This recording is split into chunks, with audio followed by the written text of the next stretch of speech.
आजको दिन हाम्रा लागि विशेष दिन वर्षौं लामो सङ्घर्ष, हजारौं दिदीबहिनी दाजुभाइहरूको बलिदान र हामी सबैको अथक मेहनतबाट 2065 साल जेठ 15 गते देशमा लोकतान्त्रिक गणतन्त्रको स्थापना भएको यस ऐतिहासिक दिनको सम्झनामा आज हामी गणतन्त्र दिवस मनाइरहेका छौँ।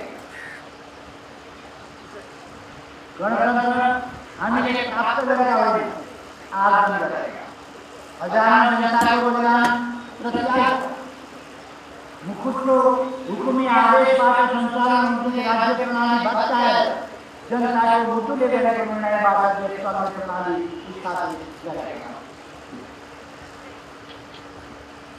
हाम्रो समाजले हासिल गरेको त्यस गौरवपूर्ण दिवसको मूल्य हामीले कहिल्यै बिर्सनु हुँदैन।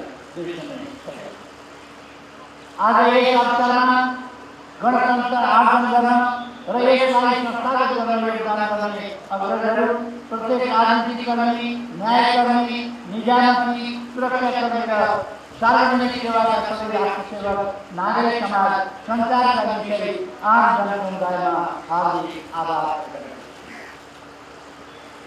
ऐतिहासिक जनआन्दोलनमा आफ्नो जीवन उत्सर्ग गर्ने महान शहीदहरूप्रति सदा नै नतमस्तक हुँदै भावपूर्ण श्रद्धाञ्जली अर्पण गर्दछु। आन्दोलनको क्रममा घाइते र अपङ्ग हुनुहुने सबै दिदीबहिनी दाजुभाइहरूप्रति सम्मान व्यक्त गर्दछु। देशमा गणतन्त्रको बिहानै नहुँदासम्म बितेको कठोर काल र सम्भवतः आजको नवोदित पुस्ताको प्रत्यक्ष स्मृतिमा छैन। जाय होन् वा नजाय, आफ्ना मत र आग्रहहरूलाई सामाजिक सञ्जालमा निर्वाध व्यक्त गरिरहेको आजको पुस्ताले विचार र समाचारमा प्रतिबन्ध लागेका सञ्चार माध्यम र बन्द रहेका टेलिभिजन, टेलिफोन तथा मोबाइलहरूको कथामा त्यस बेला हुकुमी आदेश तामेली मात्रै गर्न अभिशप्त समाज आज निर्वाध रूपमा आफ्नो मत व्यक्त गर्न र राज्य सञ्चालनका कुनै पनि घटनालाई जज गर्न पाउने ठाउँमा हुकुमी निगाहले जिल्ला, गाउँ र नगरका प्रमुखहरू तोक्ने प्रणालीको ठाउँमा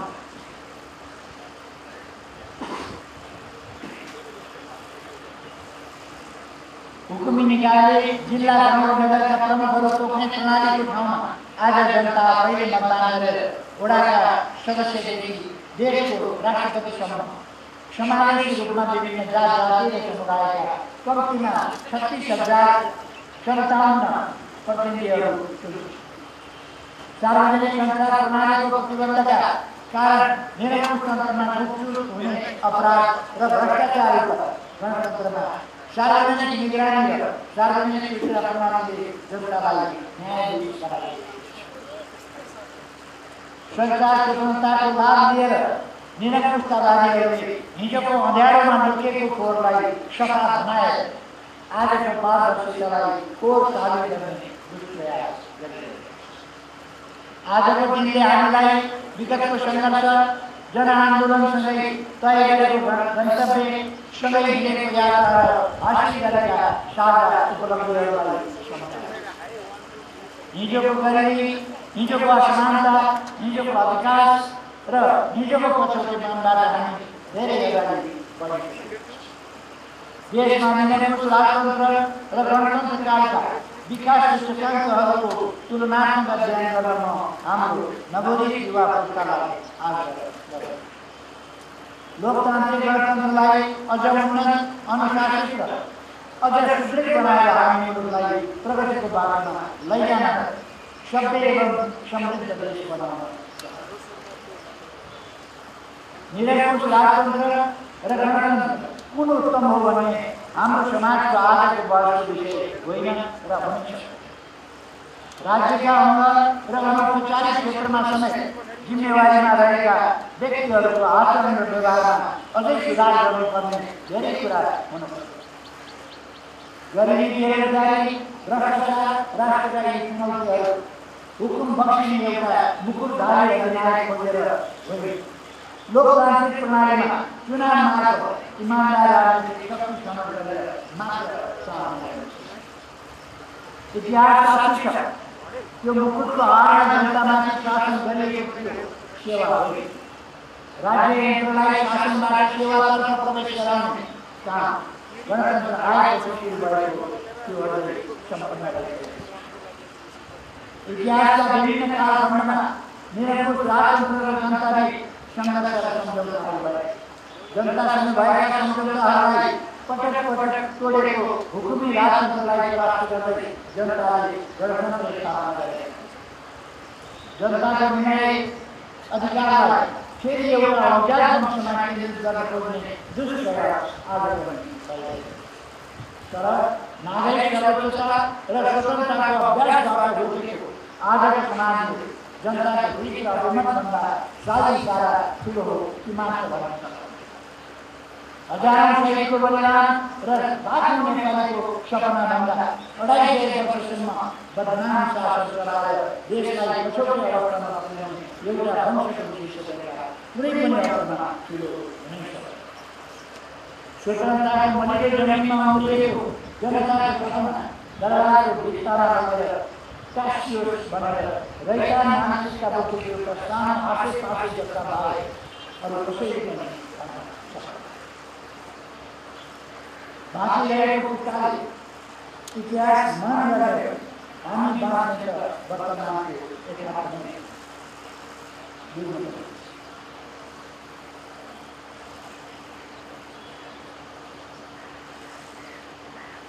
हिजो जनताले सिंहदरबार नारायण विज्ञान बाहिरबाट आज जनता त्यहाँभित्र छ।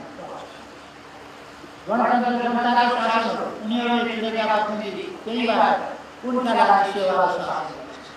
हिजो रेडियोले समाचारका हुकुम मात्र बजाउँथ्यो, आज सामाजिक सञ्जालमा जनताका आवाज बुझिन्छ। गणतन्त्र जनताको व्यवस्था हो। यसमा यदि कमजोरी भयो भने गणतन्त्र होइन, निर्णयकर्ताको कमजोरी हुन्छ। निर्णयमा हुने कमजोरीलाई निर्णयबाट सच्याउने सुविधा पनि गणतन्त्रमा राखिएको छ। राजतन्त्रलाई प्रश्नभन्दा माथि राख्ने गणतन्त्र उत्तरदायी व्यवस्था र आलोचना बाहेक कोही कुरा। आज तपाईँ सरकारको आलोचना गर्न सक्नुहुन्छ, गर्न पाउनुभयो। आज हामी विधिको बाटोबाट सरकार बदल्न पाउँछौँ, निडर भएर लेख्न बोल्न पाउँछौँ। अर्काको अधिकारमा दखल नदिई आफ्नो अधिकारको वकालत गर्न पाउँछौँ, किनभने हामी गणतन्त्रमा यही स्वतन्त्रता, यही उत्तरदायी हाम्रो छ। हामीले गणतन्त्रलाई संस्थागत गर्दै जानुपर्छ, नारा होइन व्यवहार। हिजोको निरङ्कुश तन्त्रबाट समाजलाई मुक्त गरेर विकासको जुन रफ्तार तय गरिएको छ, त्यो लोकतन्त्र र गणतन्त्रका कारण सम्भव भएको छ। हिजोको असमानता तोडेर सामाजिक सुरक्षाको जुन प्रबन्ध भएको छ, त्यो गणतन्त्र। निरङ्कुश राजतन्त्रले उपभोग गरेका विलासी 250 वर्षभन्दा गणतन्त्र स्थापना भएको 17 वर्षमा कैयौँ गुणा बढी विद्यालय, अस्पताल, सञ्चार र यातायात पूर्वाधारमा विकास भयो। वंशीय शासनका अभियन्ताहरूले गणतान्त्रिक व्यवस्थाको लाभ लिँदै सामाजिक सञ्जालमा प्रभाव गरेका प्रायोजित स्पोन्सर सामग्रीभन्दा बाहिर गएर तथ्यहरूको अध्ययन गरेर हामी यस सम्बन्धी स्पष्ट चित्र देख्न सक्छौँ। गणतन्त्रमा हरेक नागरिकको आत्मसम्मान सुरक्षित हुन्छ भइरहेको छ। शिक्षा, स्वास्थ्य, उद्यम र रोजगार यी क्षेत्रमा धेरै परिवर्तन आएको छ। यसमा अझै सुधार गर्न आवश्यक छ। त्यसका लागि सरकार सुशासन, पारदर्शिता र उत्तरदायी गणतान्त्रिक व्यवस्थाको निर्माण हामी यसलाई बलियो बनाउन लागेका छौँ। अर्थात् हामी समृद्ध नेपाल, सुखी नेपालको राष्ट्रिय आकांक्षा पुरा गर्न लागि परिरहेको छ। गणतन्त्र कुनै दलको स्वामित्वको विषय होइन, यसको मालिक जनता। लोकतान्त्रिक गणतन्त्र जनताको लागि, जनताद्वारा, जनताका शासनको लागि। यसको मर्मानुसार हाम्रो प्रणालीमा जनताले नै वडा सदस्यदेखि राष्ट्रपतिसम्म आफैले छान्न र फेर्न सक्छ। त्यसैले राम्रो वा नराम्रोको उत्तरदायित्व पनि जनताकै हातमा छ। जनताको अधिकार र उत्तरदायित्वको सम्मेलन गर्न सक्दा मात्र गणतन्त्रले हाम्रो सुन्दर देश नेपाललाई विकास, समृद्धि र सुशासनको उत्कर्षमा पुर्याउन सक्छ। आजको दिन हामी आफैले आफैलाई सम्झाउने दिन। गणतन्त्र आउनु अघि देशको विकासका सूचकाङ्कहरू कहाँ थिए, आज कहाँ? आज हामी आफैले बितेका दिन फर्केर हेर्ने दिन पनि हो। गणतन्त्र आउनु अघि मानव विकास सूचकाङ्क कहाँ थिए, आज कहाँ? गणतन्त्र राजतन्त्र हुँदाका 250 वर्ष कति विद्यालय, कति अस्पताल, अहिले कति? राजतन्त्र कालमा सडक कति किलोमिटर थियो, अहिले कति? गरिबी कति थियो, कति छ? खाने पानी र बिजुलीको सुविधा कति जनतामा थियो र आज कति छ? जनताको जीवनस्तर कहाँ थियो, अहिले कहाँ थियो? यस्तै प्रश्नहरूका तथ्यपरक उत्तरहरूले हामीलाई गणतन्त्रका उपलब्धिहरू देखाउँछन् र बताउँछन्। त्यसकारण हामी दृढ विश्वासका साथ, आत्मविश्वासका साथ राष्ट्रिय एकतालाई सुदृढ गर्न राष्ट्र निर्माणको काममा अघि बढौँ। गणतन्त्रलाई सफल पारौँ, लोकतान्त्रिक गणतन्त्रलाई सफल पारौँ। पुनः एकपटक गणतन्त्र दिवस 2082 को हार्दिक शुभकामना।